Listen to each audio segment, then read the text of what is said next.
أعوذ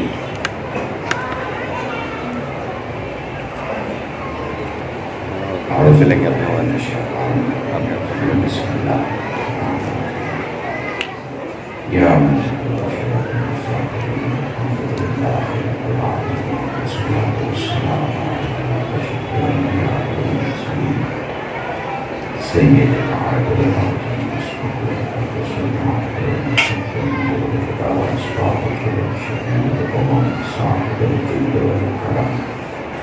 مولانا أبي القاسم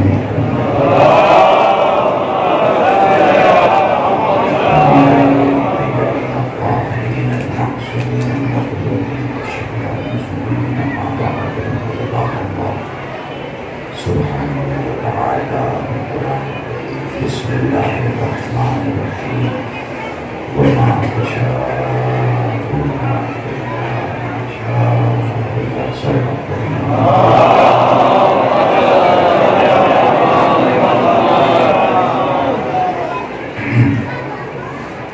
لوگ صاحب نے ماشاءاللہ سے سال کے پریس سال بھیا مائک کی آواز میں ایکو مائنس ایکو کون سیٹ کر رہا ہے مائک کون دیکھ رہا ہے ایکو مائنس کرو چلو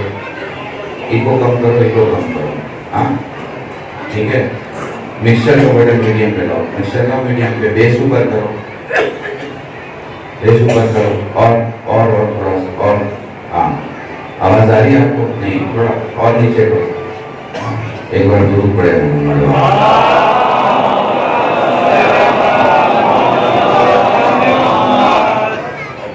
دیکھیے ہم لوگ اس طرح سے بات کر رہے تھے نا کہ صاحب ماشاءاللہ سے سارے انجمن الحمدللہ یہ پروگرام کرتے ہیں ہم لوگوں کے لیے سال کا آخری کو سہنے صاحب یہ 2-4-5 منٹ جو ہم لوگ آپ سے یہاں مولا کی برگاہ میں سب پیش کرتے ہیں یا لوگ صاحب کی تقریر ہوتی ہے 40-45 منٹ بلایا نہیں گیا تھا کسی کو یہ میں پہلے ڈکلیئر کرنا اس لیے ضروری سمجھتا ہوں کہ آپ لوگ یہ سمجھیں کہ کسی کو بلاوا نہیں دیا گیا تھا مگر یہ اتنا مجمع آپ کو اس لیے دکھ رہا ہے کیونکہ آج کا دن بہت بڑا ہے اور میں یقین سے کہہ رہا ہوں بھائی یقین سے کہہ رہا ہوں 10-20 بسوں کو بھجوائیے اور 1.5 لاکھ 2 لاکھ روپیہ خرچہ کیجیے تو بھی اتنا مجمع نہیں آئے گا نہیں آئے گا وہ آئے گا تو اس کی کھانے پینے کی تیاری آپ کو کرانی پڑے گی لیکن یہ مجمع اس لیے کہ اسے اپنے وقت کے امام کو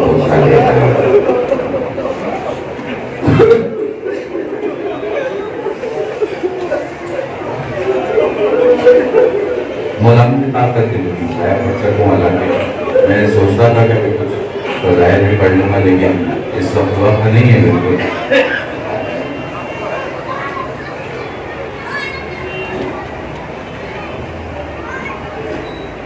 دیکھیں میں آپ سے کہوں گا کہ آپ کے خلوص سے کہوں گا آپ کو حالات پتہ ہیں ملک کے کیسے حالات ہیں آپ کو پتہ ہے کورونا کی کیا سچویشن ہے میں ان 10-15 لوگوں کی بات نہیں کر رہا جن کے پاس 3 سال کا خرچہ موجود ہے اس مجمع کو میں دیکھ رہا ہوں کہ ماں بہنوں کو دیکھ رہا ہوں میجورٹی وہ ہے جن کے گھر 8 مہینے سے کمائی کے نہیں آئے یہ وہ ہیں جو اس وقت جناب سکینہ کی بارگاہ میں بیٹھ کے یہ کہنا چاہتی ہیں بھوک کو آپ سے زیادہ کون سمجھ سکتا ہے پیاس کو آپ سے زیادہ کون سمجھ سکتا ہے باپ کے سائے کو آپ سے زیادہ کون سمجھ سکتا ہے میں اس دعا کے ساتھ اپنی تقریر شروع کروں گا 10-15 منٹ جو میری عادت ہے بہت کم کہ شہزادی جو کوئی بھی آپ کی بارگاہ میں آیا ہے آپ کو وقت کے حجت کا واسطہ اسے خالی ہاتھ نہ لوٹائیے اگر کوئی جاب کے لیے آیا ہے اگر کوئی رزق کے لیے آیا ہے اگر کوئی قرض کی دعا لے کے آیا ہے اگر کوئی مشکلات کے لیے آیا ہے اور آپ سب کی دعا قبول ہو اس کے لیے ایک بار مل جل کر آواز بلند کریں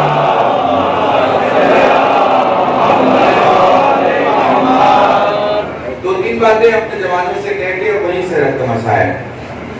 دیکھیے ہم شیعہ ہیں پوری توجہ آپ سب ہم شیعہ ہیں، ہم جو دیکھتے ہیں وہ بولتے ہیں، ہمیں جو دکھتا ہے وہ بولتے ہیں، سمجھوتا نہیں کرتے، اور زہرا کے نام پہ تو بالکل سمجھوتا نہیں کرتے۔ اور کچھ دن تو ہمارے یہاں ایسے ہیں کہ ہم سمجھوتا کر ہی نہیں سکتے۔ جو ہے ڈاکٹر صاحب، جو ہے وہ بولتے ہیں، جی دربار میں کھلے ہاتھ ہو تو بھی بولتے ہیں، زبان کاٹ دی جائے تو بھی بولتے ہیں۔ ٹھیک ہے، اب جملہ سنیے گا، تو دو جملے اس کے بعد رکھتے مسائل۔ ہم حقیقت کو مانتے ہیں، عہدے کو نہیں مانتے۔ بھائی پوری توجہ، عہدہ کو کسی کا دیا ہوا ہو سکتا ہے، حقیقتوں کو مانتے ہیں۔ اگر عرب کا ابوذر ہوگا تو مانیں گے۔ جملہ سنا میں نے، جے پور میں جملہ کہا، اگر عرب کا ابوذر ہوگا تو، میں پوری دنیا آپ کو دکھا رہا ہوں، اگر عرب کا، اگر عرب کا ابوذر ہوگا تو مانیں گے، اگر ایران کا سلمان ہوگا تو مانیں گے، اگر افریقہ کا بلال ہوگا تو مانیں گے، اگر مسیحیوں سے وحد چل کے آئے گا تو مانیں گے۔ پتہ نہیں میں آپ کو سمجھا پا رہا ہوں کہ نہیں سمجھا پا رہا ہوں۔ اگر افغانستان سے ابو خالد ہوگا تو مانیں گے، اگر ہندوستان کا ہندو ازادار ہوگا تو مانیں گے۔ ہم ماننے والی قوم ہیں، کردار دیکھ کے مانتے ہیں۔ پھر جملہ دوہرا رہا ہوں، کردار دیکھ کے مانتے ہیں۔ عرب کا ابوذر ہوگا مانیں گے، ایران کا سلمان ہوگا مانیں گے، افریقہ کا بلال ہوگا مانیں گے، مگر اگر محمد کے بازو میں ابو سفیان ہوگا نہیں مانیں گے۔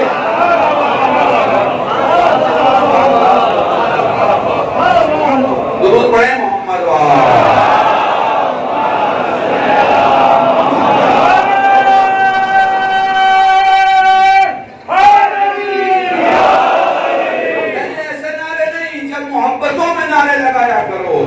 بچے کی طرح چلایا کرو جو اپنی ماں کو پکارنے کے لیے چلاتا ہے۔ میرے جملے یاد رکھنا، اور پھر جب گلا کھلے تو بات کرنا۔ دیکھو، ماں کے سامنے جب بچہ روتا ہے تو بچے کے پاس بس ایک زبان ہوتی ہے، سر دکھتا ہے تو روتا ہے، بھوک لگتی ہے تو روتا ہے، ڈاکٹر پوری توجہ، پیاس ہے تو روتا ہے، پیٹ دکھتا ہے تو روتا ہے۔ یہ ماں کے اوپر ہے کہ وہ سمجھے کہ بچے کا جسم درد کر رہا ہے، یا بچے کو بھوک لگی ہے، یا بچے کو پیاس لگی ہے۔ کبھی کبھی ایسا ہوتا ہے کہ بچہ روتا رہتا ہے، ماں بچے کو نہیں دیکھ پاتی، گھر کے کاموں میں رہتی ہے، باورچی خانے میں رہتی ہے، دوسرے کاموں میں رہتی ہے، مگر بچہ رونے کو ضد بنا لیتا ہے۔ پھر گھر کی بڑی بوڑھی کہتی ہے، اس سے پہلے کہ بچہ ضد میں رونا شروع کر دے، بچے کو اٹھا لو۔ پھر ماں کیا کرتی ہے؟ کام چھوڑ دیتی ہے، بچے کو سنبھال لیتی ہے۔ تو جب بھی علی کا نعرہ لگایا کرو تو ضد کی اس انتہا میں لگایا کرو کہ نجف سے علی جواب دے، کربلا سے حسین جواب دے۔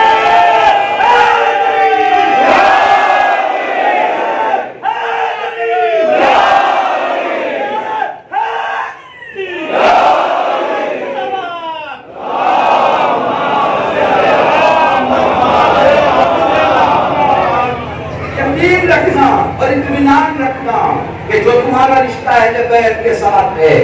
اور جو اہل بیت کا رشتہ خدا کے ساتھ ہے اس کا کوئی بدل نہیں۔ اسی لیے جو قربانی اہل بیت نے دے دی وہ قربانی کوئی دوسرا نہیں دے سکتا۔ چلو میں یہیں سے آج ربیع الاول کی اس مجلس میں سب سے پہلے وقت کے امام کو غصہ پیش کرتا ہوں۔ ہاں، یقینی طور پر باپ کا دنیا سے چلا جانا، باپ کے سائے کو جانا، ہر وہ بچہ سمجھتا ہے جو اس مصیبت سے کبھی گزرا ہے۔ یقین جانیے، میں آج کی اس مجلس میں چاہتا ہوں کہ آپ میرے ساتھ مسائل پہ رکھیں تاکہ آپ کو میں اس شہر تک لے کے چلوں کہ ہم ماتم برباد ہے۔ پر میں نے علماء سے سنا ہے، میں نے کتابوں میں پڑھا ہے کہ میرا مولا دنیا سے تو چلا گیا لیکن لوگوں نے دکانیں بند کر دی، بازار